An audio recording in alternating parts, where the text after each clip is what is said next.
കുറച്ച് ആർഭാടായ പോലെ തോന്നുന്നുണ്ട്. അതൊരു നെഗറ്റീവ് പോയിന്റ് ആയിട്ട് തോന്നുന്നുണ്ട്. ഹായ് മിസ്റ്റർ മലയാളി ടെക്ടോക്കിൻ്റെ മറ്റൊരു വീഡിയോയിലേക്ക് എല്ലാവർക്കും സ്വാഗതം. അപ്പോൾ ഇന്ന് നമ്മൾ റിവ്യൂ ചെയ്യാൻ പോകുന്നത് ഗ്രാൻഡ് ഐറ്റൻ നിയോസ് ആണ്. 1.2 പെട്രോൾ എഞ്ചിനാണ്. അപ്പോൾ നമുക്ക് നേരെ വീഡിയോയിലേക്ക് കിടക്കാം.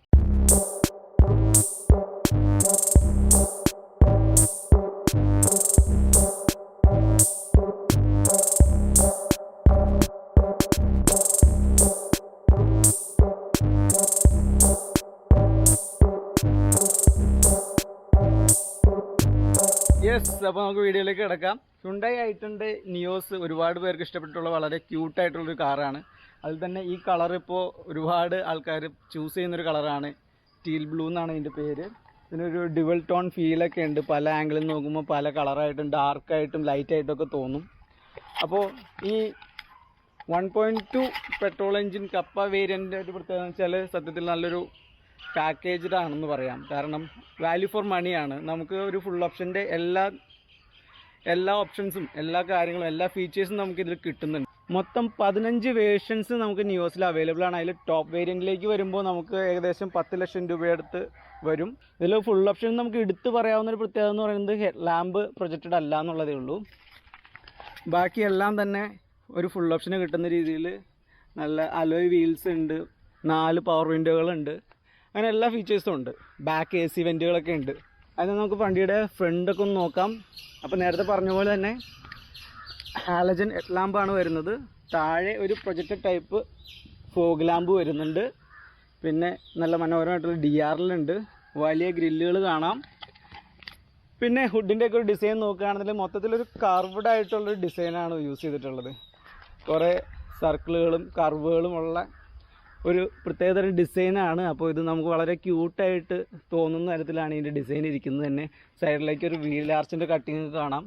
ബോഡി ലൈൻസൊക്കെ അത്ര ഷാർപ്പായിട്ട് നിൽക്കാത്ത നല്ല കർവ്ഡ് ആയിട്ടാണ് കാണുന്നത്. മിററിൽ ടേൺ ഇൻഡിക്കേറ്റർ കൊടുത്തിട്ടുണ്ട്. ഈ മിറർ നമുക്ക് ഓട്ടോമാറ്റിക്കലി കൺട്രോൾ ചെയ്യാവുന്ന മിററാണ്. ഫോൾഡ് ചെയ്യാൻ അൺഫോൾഡ് ചെയ്യാനൊക്കെ സാധിക്കും. അതുപോലെ തന്നെ വിൻഷീൽഡ് വാഷറൊക്കെ നല്ല ഹൈഡ് ചെയ്തിട്ടുള്ളൊരു ഡിസൈനാണ് വരുന്നത്. നല്ല വലിയ വൈപ്പേഴ്സ് കാണാം. പിന്നെ പ്രൊഫൈലിലേക്ക് വരുമ്പോൾ നമുക്ക് 14 ഇഞ്ചിൻ്റെ അലോയ് വീൽസ് ഉണ്ട്. അത് നല്ല മൾട്ടി സ്പോക്കായിട്ടുള്ള ഡാർക്ക് ടോണിലുള്ള നല്ല മനോഹരമായിട്ടുള്ളൊരു അലോയ് വീൽസാണ് വരുന്നത്. പിന്നെ മുകളിലേക്ക് നോക്കിയാൽ നമുക്കിത് ഇവിടെ ഒരു റൂഫ് റെയിൽ കാണാം.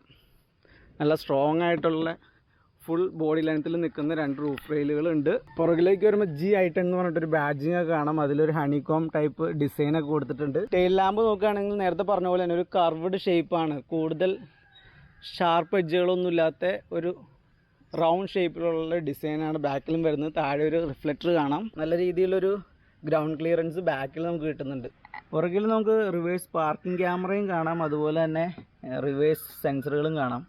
2 റിവേഴ്സ് പാർക്കിംഗ് സെൻസറാണ് നമുക്ക് നിയോസിൽ പ്രൊവൈഡ് ചെയ്തിട്ടുള്ളത്. ഇവിടെ നിയോസ് എന്ന് പറഞ്ഞാൽ വലിയ ബാഡ്ജിങ് കാണാം. ഗ്രാൻഡ് ഐറ്റൻ്റെ ബാഡ്ജിങ് ഉണ്ട്. സ്പോർട്സിൻ്റെ ബാഡ്ജിങ്ങും കാണാവുന്നതാണ് നമുക്കിവിടെ. പിന്നെ ഡിഫോഗർ ലൈൻസ് കാണാം. ബാക്കിൽ നമുക്ക് ഹൈ മൗണ്ടഡ് സ്റ്റോപ്പ് ലാമ്പ് ഉണ്ട്. പിന്നെ ഷാഫിൻ ആൻറ്റിന കാണാം. മൊത്തത്തിൽ വണ്ടിയുടെ ഒരു ലുക്ക് ആ ഷാഫിൻ ആൻറ്റിനൊക്കെ വരുമ്പോൾ ബാക്കിൽ നിന്ന് നമുക്കൊരു SUV സ്റ്റൈലൊക്കെ ഫീൽ ചെയ്യുന്നുണ്ട്. നമുക്ക് ബൂട്ട് സ്പേസ് ഒന്ന് നോക്കാം. ആദ്യം തന്നെ 260 ലിറ്ററിൻ്റെ ബൂട്ട് സ്പേസാണ്. നമുക്ക് റിമോട്ട് ഉപയോഗിച്ച് തന്നെ ബൂട്ട് ഓപ്പൺ ചെയ്യാൻ സാധിക്കും. പ്രസ് ആൻഡ് ഹോൾഡാണ്. അത് കഴിഞ്ഞാൽ ഇവിടെ റിക്വസ്റ്റ് സെൻസർ ഉണ്ട്. അതിൽ പ്രസ് ചെയ്താൽ നമുക്ക് ബൂട്ട് ഓപ്പൺ ചെയ്യാം. അത്യാവശ്യം വലിയ ലഗേജ് ബാഗൊക്കെ 2 സുഖമായിട്ട് വെക്കാൻ സാധിക്കും.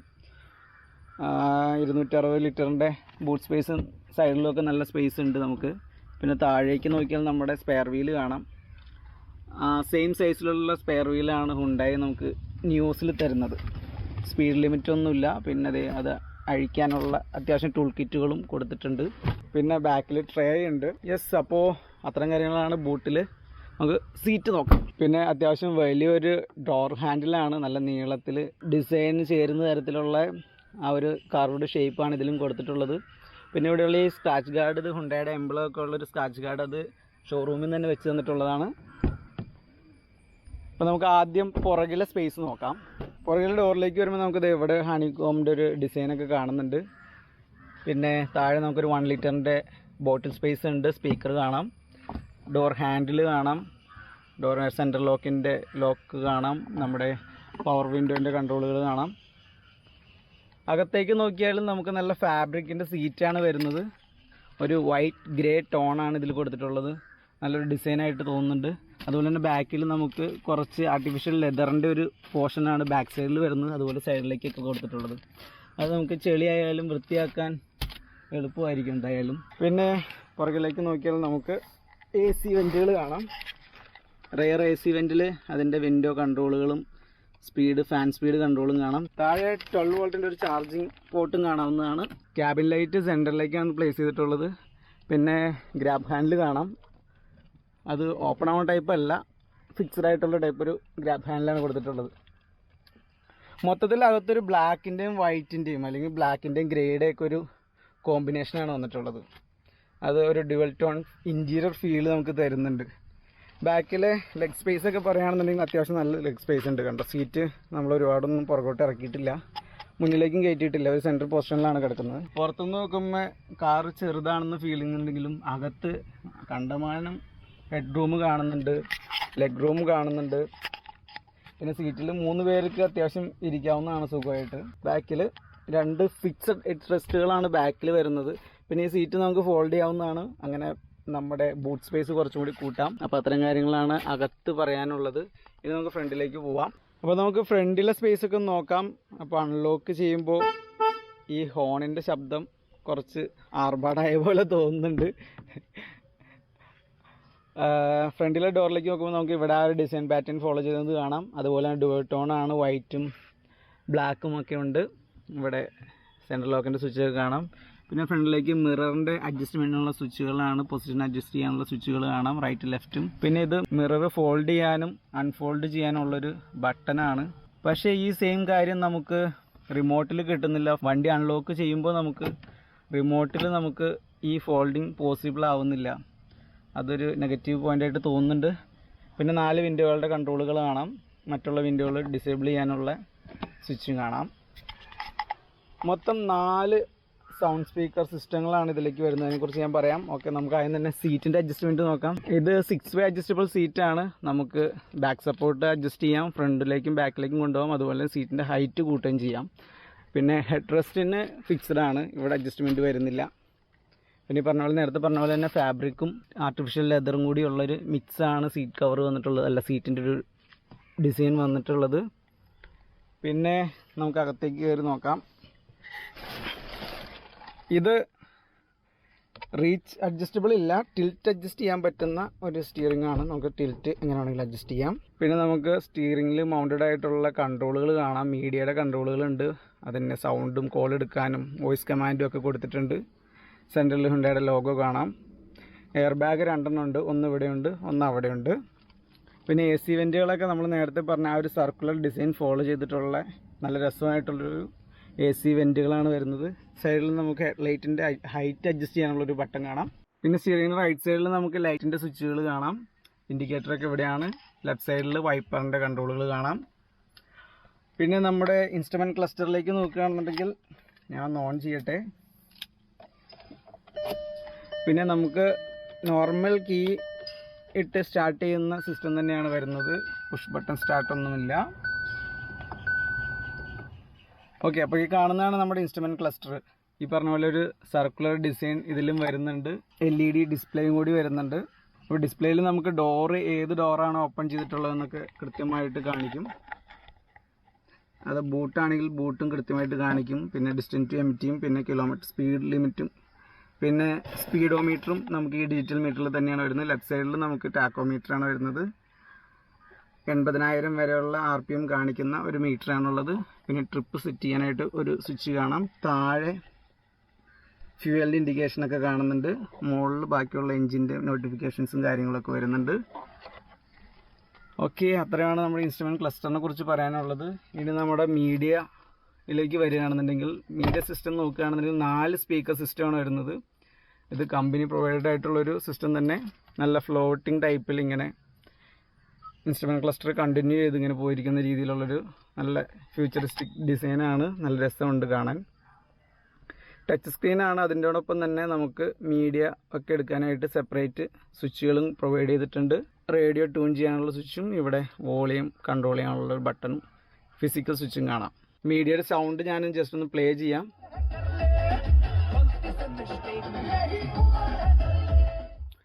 നല്ല നല്ല ബാസൊക്കെ കിട്ടുന്നുണ്ട്. പിന്നെ റേഡിയോ ആയതുകൊണ്ടുള്ളൊരു ക്ലാരിറ്റി കുറവാണുള്ളത്. ഞാൻ റേഡിയോ ആണ് പ്ലേ ചെയ്തത്, USB വെച്ചല്ല പ്ലേ ചെയ്തിട്ടുള്ളത്.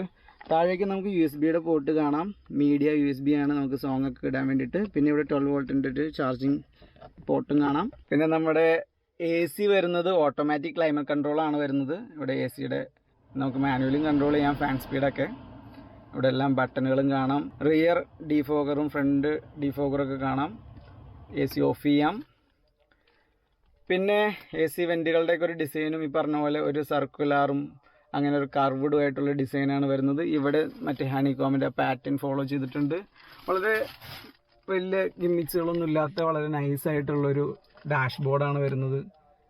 നമുക്ക് ഒരു ഹൈറ്റ് ഫീൽ ചെയ്യുന്ന തരത്തിലാണ് ഡാഷ്ബോർഡ് ഇരിക്കുന്നത്. പിന്നെ നമ്മുടെ മിററിലേക്ക് വരികയാണെന്നുണ്ടെങ്കിൽ നമുക്ക് മാനുവലി ഡേ നൈറ്റ് ഷിഫ്റ്റ് ഉള്ള മിററാണ്. പിന്നെ സൺവൈസർ നോക്കുകയാണെന്നുണ്ടെങ്കിൽ കോപ്പാസിൻ്റെ സൈഡിൽ മിറർ കൊടുത്തിട്ടുണ്ട്.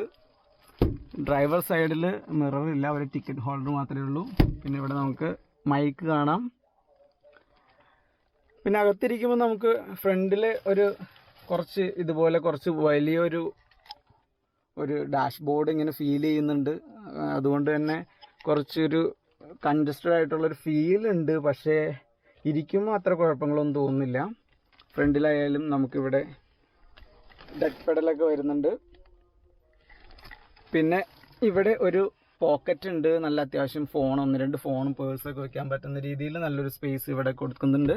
പിന്നെ നമ്മുടെ ഗ്ലൗ ബോക്സ് നമ്മൾ വിചാരിച്ചിട്ടുണ്ടെങ്കിൽ വലിയൊരു ഡീപ്പായിട്ടുള്ളൊരു ഗ്ലൗ ബോക്സാണ് വരുന്നത്. നല്ല വീതിയുണ്ട് ഗ്ലൗ ബോക്സിന്. പിന്നെ ഇവിടെ നമുക്കൊരു പേഴ്സൊക്കെ വെക്കാൻ പറ്റുന്നൊരു സ്പേസ് ഉണ്ട്. 5 സ്പീഡ് മാനുവൽ ട്രാൻസ്മിഷനാണ്. താഴെ 2 കപ്പ് ഹോൾഡറുകളും ഒരു ഫോൺ വയ്ക്കാവുന്ന സ്പേസും ഹാൻഡ് ബ്രേക്കിൻ്റെ ലിവറും കാണാം.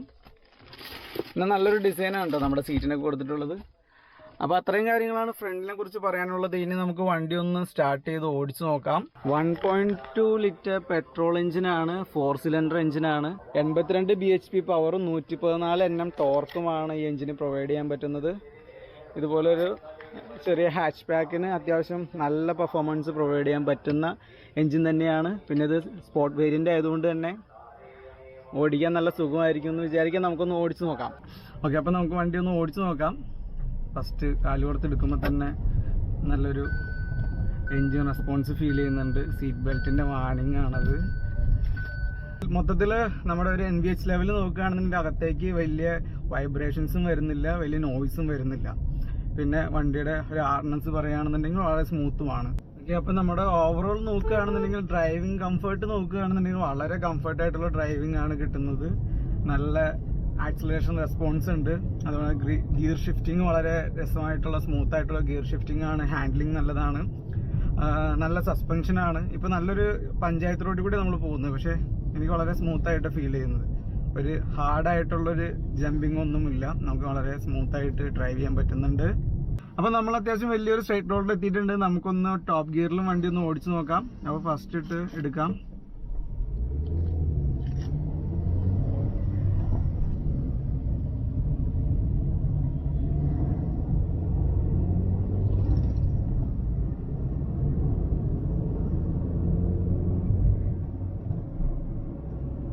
ഫോർത്തിലെത്തി. നമ്മൾ 5th ഗിയർ ഇട്ടു. 68 കിലോമീറ്റർ സ്പീഡിലാണ് പോകുന്നത്. അപ്പോൾ ഗിയർ ഷിഫ്റ്റിംഗ് ഒക്കെ ഭയങ്കര രസമായിട്ടുണ്ട്. യെസ്, അപ്പോൾ അത്രയൊക്കെയാണ് നമ്മുടെ ഹ്യുണ്ടായി ഗ്രാൻഡ് ഐ10 നിയോസിൻ്റെ വിശേഷങ്ങൾ.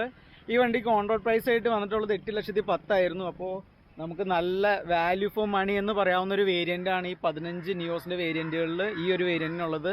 1.2 കപ്പ് പെട്രോൾ എഞ്ചിനാണ് വരുന്നത്. അപ്പോൾ നമുക്ക് ഇതിൻ്റെ CRD എഞ്ചിനും ഓട്ടോമാറ്റിക് മാനുവലും എല്ലാം അവൈലബിൾ ആണ്. അപ്പോൾ അതിൽ നമുക്ക് ഏറ്റവും ഒരു വാല്യൂ ഫോർ മണി എന്ന് പറയാവുന്ന ഒരു വേരിയൻ്റാണ് നമ്മളിപ്പോൾ ഇന്ന് പരിചയപ്പെടുത്തിയത് കേട്ടോ. അപ്പോൾ നമുക്ക് മറ്റൊരു വീഡിയോയുമായി വീണ്ടും കാണാം. Good bye.